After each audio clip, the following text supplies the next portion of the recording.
Isa na naman pong kababayan natin ang nakahits nakakuha ng Yamashita Treasure at ibinahagi po niya sa atin ang video kung saan nahukay ang Yamashita Treasure na ito. At take note kung saan niya nakuha ang kayamanan. Kaya napakaganda po ang ating ibabahagi sa inyo ngayon. Ipapakita natin sa inyo ang video kung saan nakuha ang Yamashita Treasure. Kaya tutok po kayo. Panoorin po ninyo hanggang sa matapos ang bidyong ito sapagkat napakaganda po ang atin pong pag-uusapan ngayong topic. Kuno grabe Napoy gasilak-silak ko. Dako uro daghan nako agro ni go. Grabe mga aga. Igo ra gikabang gitabon Puro magilig mata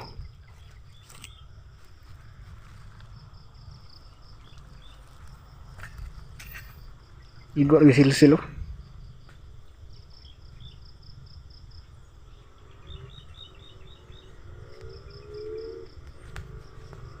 Magandang araw po sa kanilang lahat. Maayong adlaw sa inyong tanan diha sa Kabisayaan ug Mindanao. Naimbag na adlaw kada kayo amin mga kakabsat tayo na mga Ilocano. Mayad na adlaw sa inyo tanan dira sa Bacolod kag Iloilo sa aton mga kauturan ng mga Ilonggo. Assalamualaikum warahmatullahi taala wabarakatuh. Luzon, Visayas, Mindanao hanggang Sabah. Tayo na naman po ay magbabalik upang may ibabahagi sa inyong napakagandang topic, nakakamanghang topic tungkol po sa Yamashita Treasure Hunting. At ito nga ay ang nakahukay na naman, nakatagpo ng kayamanan. At kung saan niya ito natagpuan, ito po ay ating pag-uusapan ngayon upang magkaroon tayo ng idea kung saan naroon nakalagay ang mga kayamanang atin pong hinahanap sa Yamashita Treasure Hunting. Kaya napakaganda po itong atin pong pag-uusapan. Pero bago yan, tayo po muna ay magpapasalamat sa lahat po ng ating mga subscribers, bashers, haters sa patuloy po ninyong pagsuporta, panunood po sa aking mga videos. Sa hindi pa nakapag-subscribe, pakipindot na lamang po ang subscribe button sa ibaba at ang notification bell para updated po kayo sa mga susunod kong i-upload. At bilang suporta na rin po yan sa aking channel. Pakifollow na rin po ang aking Facebook page, Yusuf Yamato po. So tayo na naman po ay magbabalik nga sa isa na naman pong nakakamanghang topic. Tungkol po ito sa kayamanan, o Yamashita Treasure. Sa lahat po ng ating mga kababayang hindi mahilig sa Yamashita Treasure Hunting, pwede po kayong mag-skip yung hindi po gaganahan sa ating pong topic na pag-uusapan. Sapagkat marami po ang mga kababayan natin nga na may hilig, sa Yamashita Treasure Hunting, kaya't ang atin pong topic na pinapag-usapan lagi ay tungkol sa kayamanan. Pagdating po kasi sa kayamanan ay marami, halos lahat sa buong mundo ay mahilig sa kayamanan. Marami po talagang mahilig sa kayamanan. So ito nga, kayamanan lagi ang ating pinag-uusapan. So pakiusap lang sa lahat po ng mga hindi ginaganahan sa atin pong topic, huwag na kayong manood at huwag kayong mag-comments ng hindi kanais-nais at hindi maganda para po sa mga vlogger, para po sa mga nagdi-deliver ng share lang na ideas o kaunting kaalaman. So mayroon na naman tayong ibabahagi sa inyo ngayon at napakaganda nga po mga kababayan, mga ka-treasure hunter. Ito nga po ay ang nakakuha, isa na namang nakakuha ng kayamanan, Ibinahagi sa atin ang video kung saan nakuha ang kayamanan o Yamashita Treasure na ito. At higit sa lahat, anong sign nito, Para magkaroon tayo ng idea, Para baka mamaya may nakita na pala tayong kagaya nito at posibleng kaparehas din ito ang pinaglagyan ng kayamanan o Yamashita Treasure. So napakaganda, ibinahagi sa atin ang video na kung saan doon nakuha ang Yamashita Treasure. At anong nakuha nila, yung pong nakuha daw ayon sa ating kachat, ay isang pitsil sa Bisaya na mga diamonds na iba't iba ang kulay, no? Precious stones, no? Hindi natin na tatanong kung nakat na ba ito o uncut, no? Basta't isang pitsir o isang pitsil na mga diamonds na iba't ibang kulay. May red, blue, no, white, no? May black, no? Lahat kasi sari-sari daw ang kulay, na isang pitsir, no? Bilyon yun. Napakalaking halaga yun, no? Napakaraming sign ang ginawa ng mga Japanese Imperial Army sa mga bato, no? So hukay ng hukay ang atin pong mga kababayan na treasure hunter, butas-butas na ang mga lugar. Walang nadadali, no? Ang daming mga sign sa ilalim, binaon, no? Walang nadadali. Subalit nung tiktikin ang bato, nandun lang pala sa bato. Bato po ang pinaglagyan ng Yamashita Treasure na napagkuhanan ng kayamanan, no? Kaya nga ito, may video tayo, no? Kung saan nakuha, dinudukot-dukot. Parang brown yung nasa loob, no? Para siyang lupa na pinatigas pero bato yung labas. Yung napagkuhanan ng mga diamonds, no? Halatang gawa talaga ng kamay ng tao, no? Kasi iba yung layer sa loob, iba rin yung layer sa labas, no? Ang mga natural kasi ay dapat pare-parihas ang kulay. So, may pagka parang lupa na pinatigas yung nasa gitna, no? At ang sabi, hindi naman daw sobrang tigas. Isang pukpok lang daw ng maso, wasak, no? May area lang na lugar, no? Kumbaga yung bato na yan, may area na matigas, may area na doon lang pala parang itlog, no? Doon lang kinuha, no? Dinukot at nakuha ang isang pitsir na iba't ibang kulay ng mga diamante, at mas mahal pa ito sa ginto. Siguradong natatanggap ito kahit saan ibinta kasi legit na Yamashita Treasure ang kanila pong nakuha. At ano ang sign, no? Kasi marami sa atin mga kababayan laging tinatanong, ano yung sign na napagkuhanan, no? Ang sign na napagkuhanan, no, may video naman nakikita natin, ay parang mukha ng tao, nakasmile, may mata, no? Pero yung mata niya tuldok tapos parang may bibig. Yun po ang napagkuhanan na marker. At siya mismo yung bato. Yung bato na yun na may marker, siya na mismo, yung parang tao na may mata tapos may bibig, siya na mismo. At halos kasing laki lang yata ng pabilog lang Parang kasing laki ng plangganang malaki, no? Na hindi kayang buhatin siguro ng 5 tao yan, no? At may video, no, kung gaano kalaki yan. Siguro kung yakapin ng 3 tao yun, 3 o 2 tao ang yayakap. O siyempre hindi natin alam kasi sa video lang no? Sa tingin ko 1 o 2 o 3 tao ang pwedeng yumakap nun kasi pabilog yung diameter at saka doon nakalagay yung parang mata niya at saka bibig. So pinukpok lang daw ng maso isang bisis, malambot lang, parang clay.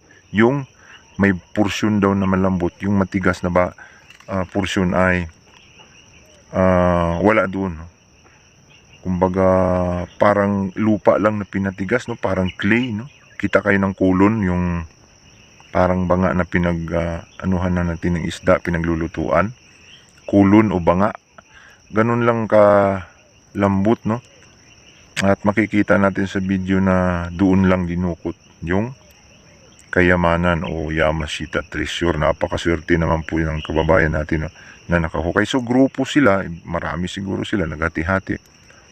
At paalala sa nakakuha, no, pagawa ninyo ng certificate yan, kasi kung may benta-benta lang ninyo yan na wala kayong certificate, ay pwedeng mabili lang sa inyo ng mura yan, no? Kaya mahal kasi yan, kailangan mapacertify.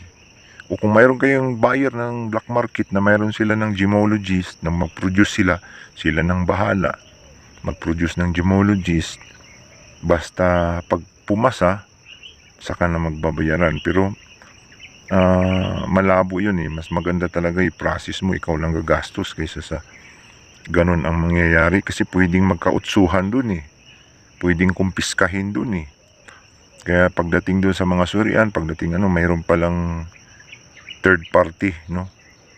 Magko-cross examination na yung pala huhulihin kayo kasi iimbarguhin yung inyong nakuha na kayamanan o Yamashita Treasure.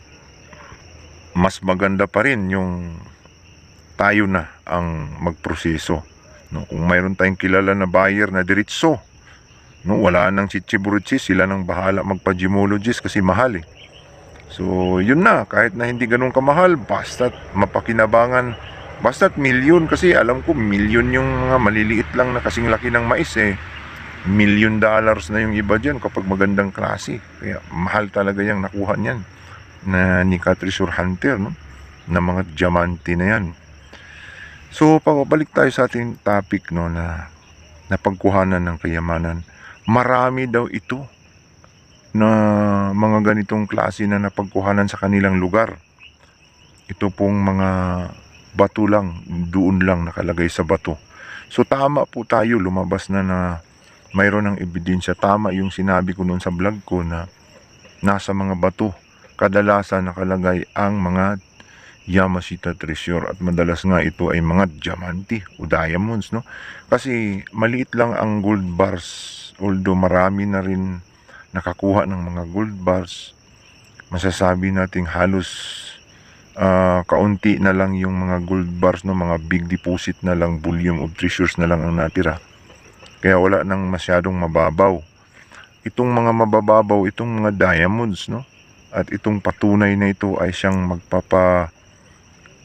magbibigay ng katibayan, no, sa atin pong mga kababayan na hindi pa nakatuklas o hindi nakakita na kung saan mayroon pala talagang mga ganitong klaseng kayamanan, na kung saan sa vlog lang natin nabanggit at napatunayan natin nga na ito ay legit, no? Ito pong mga nakalagay sa bato na Yamashita Treasure. At hindi lang yan, yung nadiscover na parang mata na may bibig ay nakatuklas na rin ako niyan, iniwanan ko lang noon, no? Kasi wala pa akong idea na may karga pala yon. Although marami na tayong na vlog, no, na ganyan na klase na bato na may mata, no, at saka may bibig na parang naka-smile. Pwede palang halughugin mo yung bato na yun, mayroon, i-check ninyo kasi doon nga nakuha yung mga diamante na yun na isang pitsil, no, isang pitsil. Kaya kapag nakakita kayo ng may mata, no, tuldok, tapos may bibig, no, ang bibig niya hindi pa pa-slash lang, diretso, no? Kaya itong mga ganitong klaseng sign, no, na parang mukha na may bibig, ay siya mismo mayroon palang kayamanan na nakatago. Yun po ay ayon sa nakahukay, nakakuha. At may ebidensya nga, no, may video, no, na kung saan doon nadukot, doon nakuha ang kayamanan na ito. So sabi ko nga, kapag may diamond, may gold bars din yan, So ang gold bars niyan ay kung nasa bato man yun nilagay yun, maaring sa bato rin, no, na mga malalaki nandoon din sa gitna o sa space sa loob ng bato. Posibleng yung mga kasing laki ng mga bahay ng mga bato, no, ay naroon ang sa gitna din, no? May sikreto din doon sa gitna na nakabalot sa loob ng bato na kayamanan o Yamashita Treasure. So yun lang po ang atin pong naibahagi sa inyo, maibahagi ngayon sa araw po nito tungkol dito sa nakahukay, no, ng Yamashita Treasure, na kung saan ay nakalagay sa bato na sabi natin kanina, ulitin natin, no, parang mukha ng tao, may mata na parang tuldok lang at may bibig na slash. Yan po ang nakuhanan ng Yamashita Treasure. At kung mayroon kayong makitang ganyan, subukan din ninyong basagin yung bato, no? Hanapin ninyo yung porsyon na may iba kakaibang tunog at doong malambot, no, nandoon ang mga diamonds sa Yamashita Treasure. So sana po ay nag-enjoy kayo dito po sa ating naibahagi sa inyo sa araw po na ito. Sa lahat po ng ating mga kababayan, no, na patuloy na sumusuporta, nanonood sa ating mga videos, no, tayo po ay lubos na nagpapasalamat sa inyo, no, sa patuloy po ninyong panonood sa aking mga videos. Sa hindi pa po, ulitin natin, sa hindi pa po nakapag-subscribe, paki-subscribe na lamang po para umunlad ang ating channel. At para po sa ekonomiya ng bansang Pilipinas. So hanggang dito na lamang po, hanggang susunod, sana po ay nagkaroon na naman tayo ng kaunting idea tungkol po sa Yamashita Treasure Hunting. Ito po inyong ka-treasure hunter nagsasabing kapag tayo po ay naghahanap, tiyak na tayo po ay makakahanap. Kuno grabe oh. Napoy gasilak-silak ko. Dako uro daghan na nakuha gura ni go. Grabe mga aga. Igo ra gikabang gitabon no. Puro maginig mata oh.